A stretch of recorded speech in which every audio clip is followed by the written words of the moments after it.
കുക്കറിൻ്റെ പ്രഷറൊക്കെ മാറിക്കഴിയുമ്പോൾ cooker open ചെയ്ത് നോക്കുക. ഉള്ളിയും തക്കാളിയൊക്കെ നന്നായിട്ട് തന്നെ വെന്ത് വന്നിട്ടുണ്ട്, നല്ല സോഫ്റ്റ് ആയിട്ടുണ്ട്.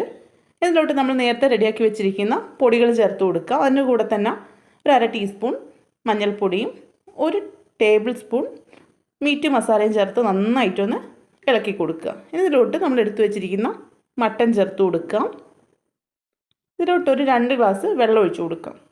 സാധാരണ ഗ്ലാസ്സിൽ 2 ഗ്ലാസ് വെള്ളം ഒഴിച്ച് നന്നായിട്ട് മിക്സ് ചെയ്തെടുക്കുക. അതിനുശേഷം കുക്കർ അടച്ച് വെച്ച് മീഡിയം ഫ്ലെയിമിൽ വെച്ച് ഒരു 5 വിസിൽ അടുപ്പിച്ചെടുക്കാം.